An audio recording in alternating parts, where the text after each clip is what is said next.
On Friday, the FBI released additional documents related to Hillary Clinton's use of personal electronic devices and servers to transmit classified documents while serving as Secretary of State. In the latest cache, while no more the smoking gun than any of the thousands of documents already released, there are relevant revelations concerning the Democratic presidential nominee's ability to remember critical classified training and to keep track of the phones and computers she used to send and receive sensitive material. Among some of the more concerning facts found in the recent FBI document dump was Clinton's claim that she couldn't remember receiving training in the handling of classified documents. She repeatedly told FBI investigators that she did not have guidance on or was not trained in the proper use of sensitive emails.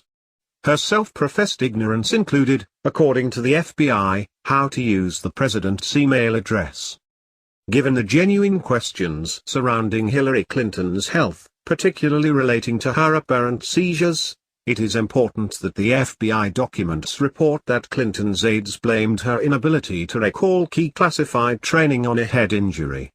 However, in December of 2012, Clinton suffered a concussion and then around the new year had a blood clot. A summary of Clinton's July 2 interview with the FBI and Justice Department prosecutors reported. Based on her doctor's advice, she could only work at State for a few hours a day and could not recall every briefing she received. A person who can't recall critical classified briefings and can work only a few hours a day is leading in most polls in the race to become the next President of the United States. One hopes she is not suffering from any significant health issues when she is being briefed on critical national security concerns. In another curious dereliction of her digital due diligence, Clinton apparently couldn't distinguish genuine emails from scams. Here's the story as told by PBS News. At some point, the FBI writes, Clinton received a phishing scam email from a State Department employee.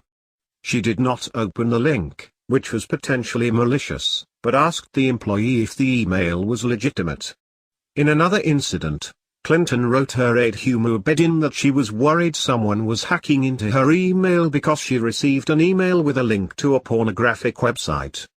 The FBI found that the link would have launched a virus that would have sent the user's information to at least 3 overseas computers, including one in Russia. It would be ironic if the Russians who allegedly hacked the Democratic National Convention computers gained access from Hillary Clinton's own carelessness. It isn't just Clinton's lack of electronic communication savvy that surfaced in the latest FBI disclosure. The FBI report indicates that she can't account for any, as in, not a single one, of the 13 personal electronic devices she used while Secretary of State. As reported by the Washington Examiner, Hillary Clinton used 13 different personal mobile devices to either make calls or access her surreptitious email address, including 8 she used while working at the State Department.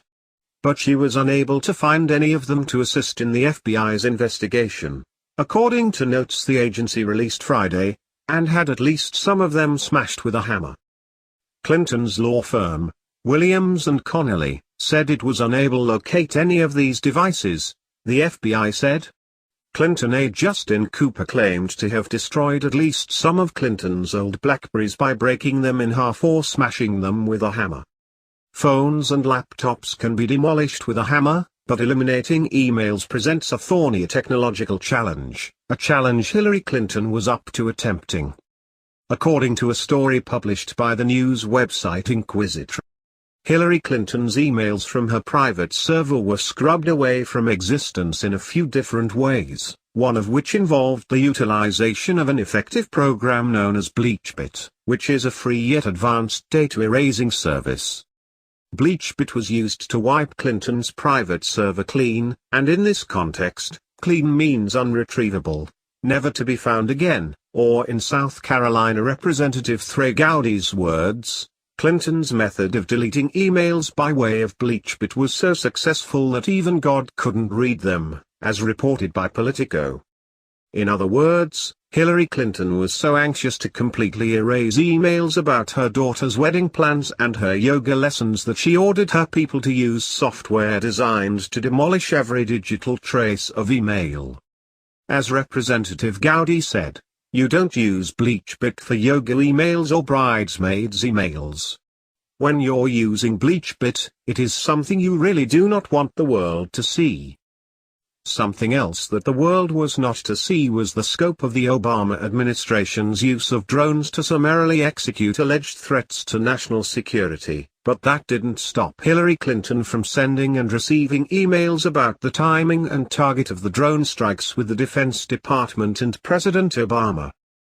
According to the FBI summary of Hillary Clinton's testimony about the illegal exchange of email regarding the drone attacks, deliberation over a future drone strike did not give her cause for concern regarding classification. Finally, on page 8 of the FBI's report, when Clinton was asked why she disregarded the C annotation on classified documents, the Democratic presidential hopeful told investigators she thought it was some sort of alphabetical ordering. When these latest revelations are combined with the serious and as yet unaddressed allegations of the billion-dollar pay-to-play scheme in place at the Clinton Foundation, even the most ardent partisans should pause and consider whether Hillary Clinton is physically, mentally, and morally qualified to be the President of the United States.